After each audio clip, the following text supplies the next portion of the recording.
Hello everybody, welcome to Red Tool House. In this video I'm going to do a little preface of the video, so it's almost like a pre-commentary, just because the video didn't go as planned.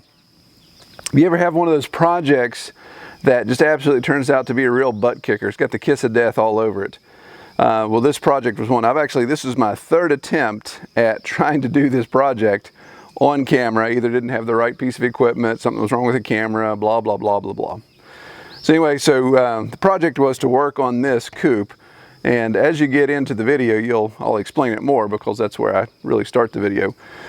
But the takeaway from this is there was a hard lesson learned that actually cost some flesh, some blood, a lot of sore joints for the past couple days, and it's a compounding of mistakes. One simple little mistake piled on top of another little mistake led to a pretty bad situation there. Fortunately, I survived okay. The coop took the worst brunt of it, and I know some of you guys grimace at all the junk that I have, and it's not that I'm a junk collector as much as we pull stuff out of the woods that we find. Like right here is an old this looks like an old seat out of a car, actually, an old car with so here's the frame to it. So that gets piled up to go in the scrap metal pile for recycling, or if it's small enough to go out in the trash. Well, this was actually saved me a lot of hassle and a lot of issues, a lot more pain. Was this old tire laying here. It happened to be laying on the cinder block and on the cutting bar for my tractor. And as you get into the video, you'll see what I'm talking about. But really was a situation and a hard lesson learned and how mistakes can compound themselves. So check it out. At the 10-minute mark where you hear screaming, that's not me, that's actually Kelly, even though sometimes I do scream like a girl.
Hello everybody, welcome back to Red Tool House.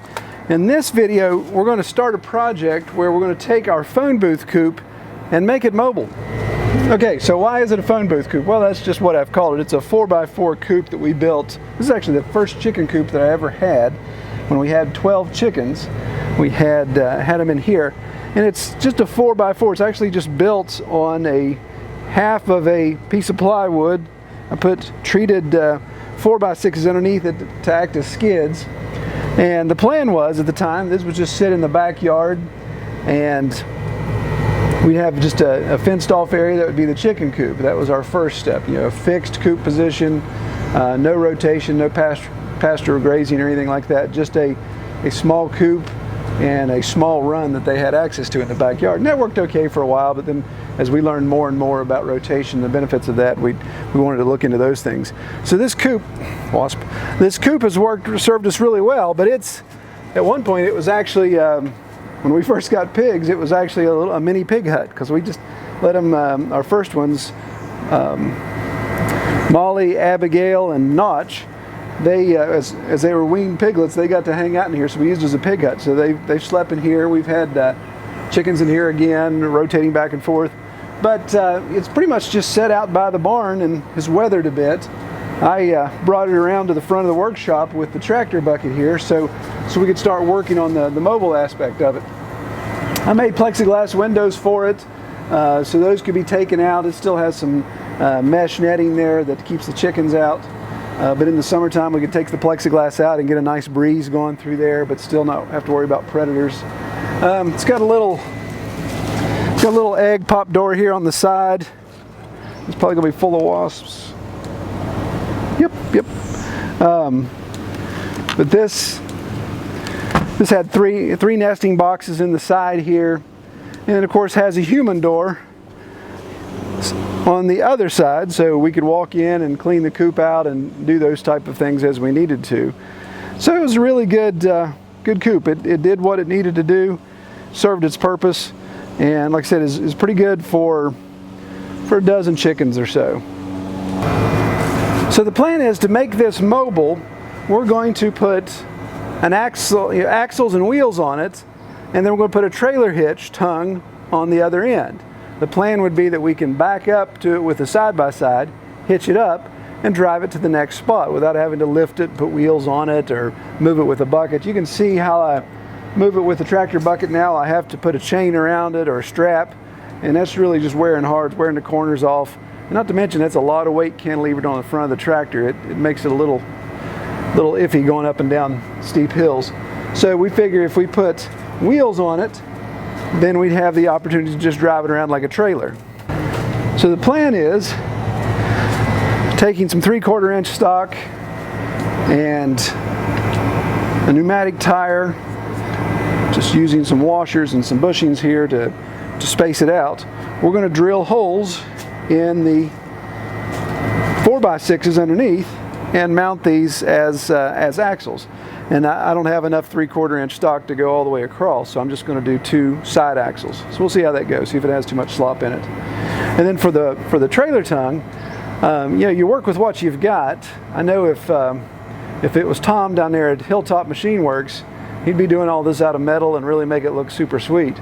But since I have a wood shop, I'm going to make the tongue out of laminated oak, and we're going to glue it up and make it fit our receiver, and then it'll actually bolt all the way through the floor. I've got 2x4s that shore up the flooring across, so we'll bolt those in there and be able to really tighten that up with some lag bolts.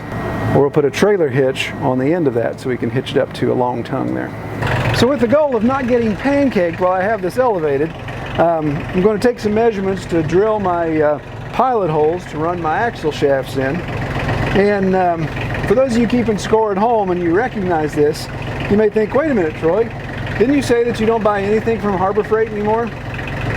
Yeah, I did, but I'm eating those words. These are max load of 300 pounds. So 300 pounds on both sides, this should easily handle 600 pounds, right? And it's a good quality Chinese made item, so I can't imagine I'm going to have any issues with it. No, it was test these, see if they work. If the design, everything works, the mobility works, then I figure I'm probably only going to get a couple months out of this, if even that. But you're looking at $4 tires with wheels versus going out and getting about $30 a piece wheelbarrow style. So I know that I've already tested the shaft diameter is the same on some of the nicer wheels that I can get at Tractor Supply and those things. So I'm obviously taking the cheap route first as a test. Again, if these don't last a couple weeks, and I'll even take them back and get my money back. That's one thing about Harbor Freight. They expect people to do returns. So the plan is I'd like to mount this as low as possible so it has clearance, and I'm not constantly dragging over rocks and things as we go from one spot to the other. But I don't want it too low that it doesn't have some material to bite into. So I'm just going to make some measurements here and drill. What I've discovered, but my 3/4 inch round stock is not 3/4 inch round stock. So if I have a 3/4 inch wood spade bit, that when I did a test pilot hole in a scrap piece of wood, there's a lot of slop in that. It just floppy quite a bit. So I don't want that. I want it to be nice and snug. Even like to be able to hammer it in if I have to, but I don't think I'm going to be that nice. But so I've just gone through all my bits, finding different diameters that would work. And actually the one that did work is a masonry bit. So that's what we're going to go with. This is a 5/8 masonry. So obviously not screwed into masonry, but it makes the hole that I want.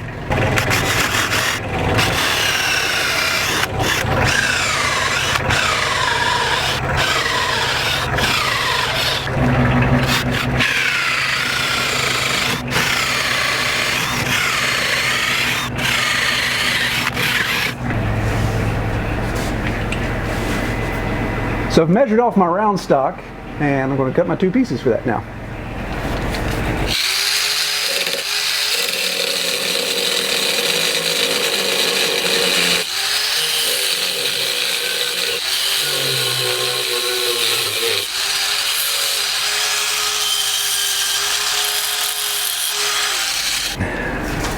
Looks like a beaver chewed on it.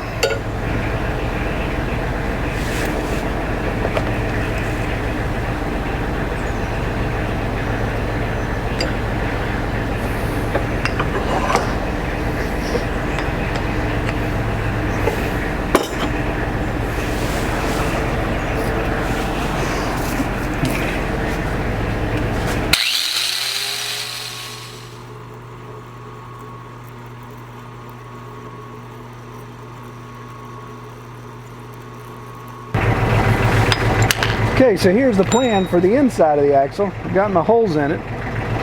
Again, looks like a beaver's been chewing on it. But we drop a cotter pin in, and we're going to put this, actually going to put this sleeve on this side first. Put a sleeve on. Put the cotter pin in.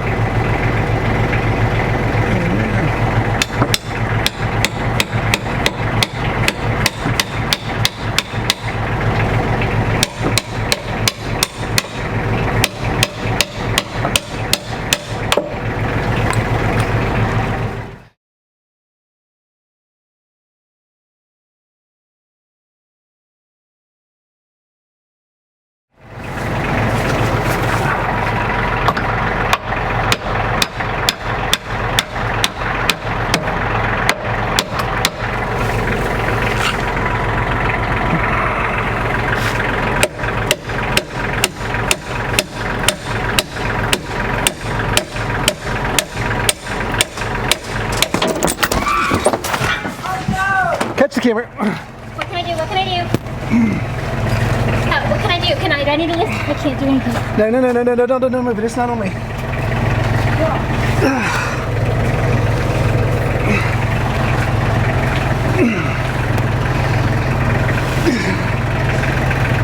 Want me to stop the camera? I guess who gets the Jackass Award for the day. Thing you don't trust, and I did, is cheap nylon ratchet straps. That hurt.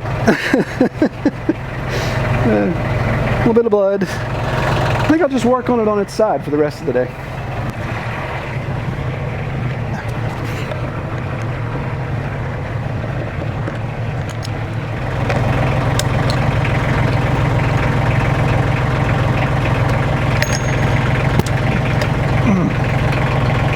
All right. The way my luck's going, I doubt if this cheap Harbor Freight tire will hold up, but we'll find out. Okay, so got a standard trailer hitch assembly here, made in China, and it receives a 2.5 inch channel. So normally that's channel stock, square stock, whatever the case may be. Ours is going to be oak. So looking for 2.5 inches approximately. And what I have, cameraman, if you turn this way, is I actually have this piece of red oak that I've planed one side down. And it actually is right at 1.25 inches. So if I can do 2 strips of that, thickness wise, then I'll get my 2.5. And so I'll laminate 2 pieces vertically. And the whole reason for gluing and laminating is it makes that stronger.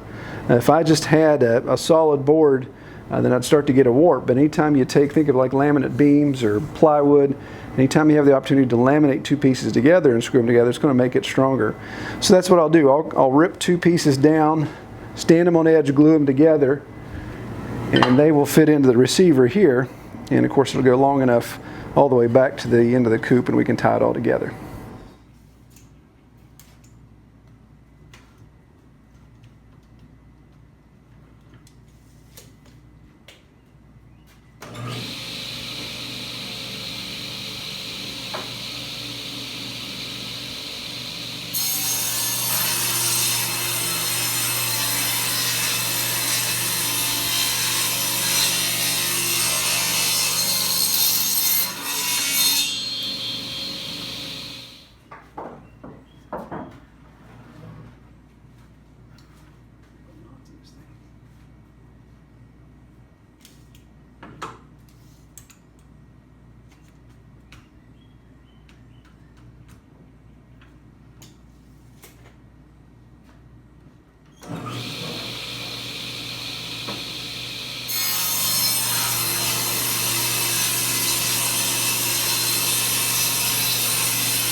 I got this ripped down to 3 inches wide, and then the two pieces together should be about 2.5 thick. I got a bit of a smiley face in this board. It's definitely got a warp to it, but we'll fix that. So this channel should fit right over that, which it does. Turn it this way so the camera can see. So it fits over quite nicely. So I'm going to, so it'll actually look like that. And again, what I'm going to do is,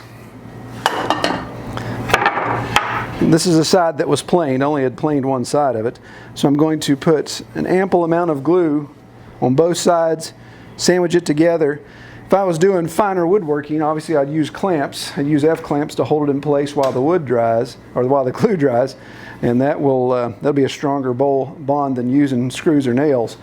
But since I don't have to do any finish work on it, it's not a piece of furniture, we're going to glue it together, and then I'll just run some 2-inch screws through either side to make it strong. That way I don't have to wait for the glue to dry and go straight to the assembly of the trailer tongue. So we'll get to gluing. So one thing I was always taught in woodworking is don't be afraid of the glue. Glue is one of the cheapest things that you can buy, and a little or a lot goes. A lot of glue application will help you when you're doing glue ups in the long run. If you got a nice full coverage glue up, then you're not going to have gaps, you're not going to create any little pockets or cracks. When I do cutting boards or doing large glue ups, if you've got a lot of glue where you've got good squeeze out and you come back and finish that, then there's a lot of times people can't even see your seams. I've had people look at bookcases that I've built and say, wow, man, that's a huge wide piece of wood. How did you mill that? So that's actually 4 pieces of wood glued up. So got a nice liberal coating on both sides. And so when you sandwich that together, I'm going to put an F-clamp on it just to hold one end, because again, I got a smiley face there.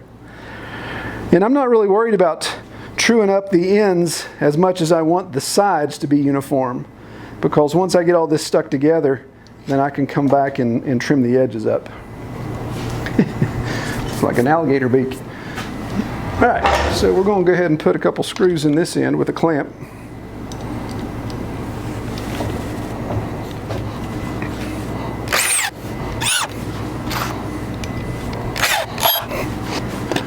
All right, so we can take our clamps off, and I can put a couple on the other side if I feel so inclined. Normally I would do this over on my assembly table, but it's covered with junk right now. Shocker. Okay, so again, the whole point of doing this lamination is to get the dimensions that I want, but this is, sandwich these two boards together this way, and this is how I'm going to attach the receiver, or the hitch. So obviously the weight of the coupe is going to want to make this board flex vertically. It's going to want to make it go this way. So if I had the board laminated this way, this lamination would still provide some strength, but not nearly as much as it would this way. So this is going to make that twice as strong as if this was just a 3.5 or 2.5 by 3 solid piece of wood. It would have a lot more bow capability to it. So really hoping that this doesn't flex as much and doesn't warp over time. Okay, so now we've got the hitch made. So there it is with the bolts in, just drilled 2 holes. And the plan is I put this 2x4 here and here as a support, and it goes screwed it all the way through to the frame, through the plywood floor into the frame of the actual coupe itself. So this is a pretty good 2x4 sandwich going on here. So what I'm going to do is line this up, and I'm going to notch this. So we'll take a notch out of this trailer hitch arm so it rests up in there like a half lap, and that'll give it some more pulling strength. It won't just require the bolts that I'll run through it to lash it all together. It will have some advantage there. So we'll do the same on the bottom side. We'll do a little recess there as well, a little lap joint, and that way we can again have good pulling power there. Well, this is what we call a swing and a miss. With her maiden voyage, we made it about 2 feet, and she broke. So I have grossly underestimated the weight of this chicken coop. It is extremely heavy. So it's one of those times for reflection and contemplation. Are we going to try to make this monstrosity mobile, since it's as heavy as it is? Obviously switch to 2.5-inch square channel steel. Wanted to try to keep from that having that expense, but that's probably the way we're going to have to go. Or do I punt and just put this back out to pasture and build a chickshaw or some other smaller mobile coop like Justin Rhodes or some of those other options? It just means another construction project, and it just means this thing rots away. So I don't know. I'm going to think about it. I've got a couple guys in the steel business that see if they can get me a good deal on some 2.5-inch square channel. Surprisingly enough, the wheels are holding up right now. I thought they would be the first to go. But needless to say, this has been an adventure today, and I'd rather not wasted the whole day on it, but it's part of it. Well, if you like this video, I know I don't like it. If I was watching it, I'd give it a thumbs down.